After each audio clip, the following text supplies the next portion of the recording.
एस्टिकरण क्या होता है, यानी कि सांद्र सल्फ्यूरिक अम्ल। अब सांद्र सल्फ्यूरिक अम्ल का मतलब क्या है, H2SO4, ठीक है, H2SO4, इसी को हम क्या पढ़ते हैं, सांद्र सल्फ्यूरिक अम्ल। ये तो आपको पता ही होगा भाई। तो सांद्र सल्फ्यूरिक अम्ल या शुद्ध HCl, ठीक है, सांद्र सल्फ्यूरिक अम्ल यानी कि आपका H2SO4 या शुष्क HCl की उपस्थिति में जब कोई भी कार्बोक्सिलिक अम्ल, कार्बोक्सिलिक अम्ल का मतलब COOH ग्रुप, ठीक है,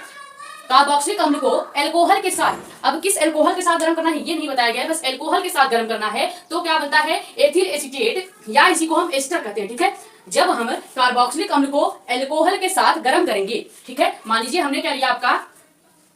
कार्बोक्सिलिक अम्ल यानी कि C2H5COOH या आप CH3COOH भी ले सकते हैं, ठीक है। ये आपका कार्बोक्सिलिक अम्ल ही है क्योंकि इसमें लास्ट में देखिए COOH ग्रुप आ रहा है, यानी आपका क्या है, कार्बोक्सिलिक अम्ल। अब यहाँ पे हम IPSC में नहीं लिख रहे हैं तो केवल कार्बोक्सिलिक अम्ल ही यहाँ पे लिखेंगे, ठीक है, क्योंकि CH3COOH जो है ये आपका इसका IPSC नेम अलग है, लेकिन हम यहाँ पे केवल कार्बोक्सिलिक अम्ल लिखेंगे क्योंकि कार्बोक्सिलिक अम्ल को हमें अल्कोहल के साथ गर्म करना है। तो अगर हम कार्बोक्सिलिक अम्ल को अल्कोहल यानी कि आपका एथिल अल्कोहल C2H5OH के साथ, इसका पूरा नाम क्या हो जाएगा, C2H5OH का पूरा नाम है एथिल अल्कोहल, लेकिन यहाँ पे केवल अल्कोहल लिखेंगे, ठीक है,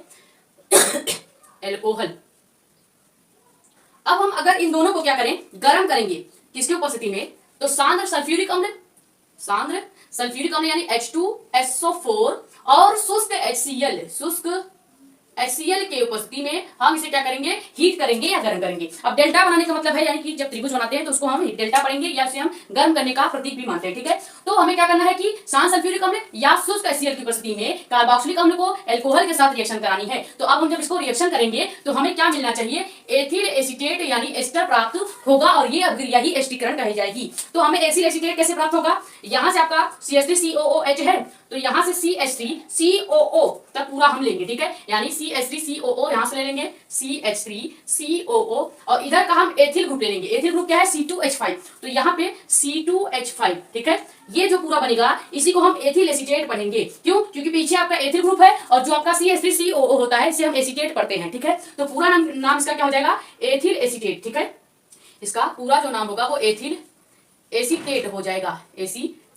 लेकिन अभी भी आपका लास्ट में OH बचा है और इधर का H बचा है, यानी कि लास्ट में आपका H2O, जलराम तो बच ही गए हैं तो लास्ट में आपका H2O हम यहाँ पे ऐड कर देंगे, ठीक है। कैसे, क्योंकि यहाँ से हमने CH3COO तक लिया था पहले वाले कार्बोक्सिलिक अम्ल से, यहाँ का H हमने नहीं लिया है, यानी H यहाँ पे बचा हुआ है, और दूसरे वाले अल्कोहल ग्रुप जो आपका एथिल अल्कोहल ग्रुप है, यहाँ से हमने एथिल ग्रुप यानी कि आपका ये C2H5 पूरा ले लिया है, यानी यहाँ का हमने OH नहीं छुआ है और इधर का हमने H को नहीं छुआ है, यानी कि पूरा का पूरा आपका H2O जो बचेगा वो पीछे हम लिख देंगे, यानी H और OH इधर का बच गया तो पूरा क्या बचेगा, H2O, ठीक है। ये आपका रिएक्शन जो है ये ही आपका एस्टरीकरण रिएक्शन कहा जाएगा, ठीक है, जिसमें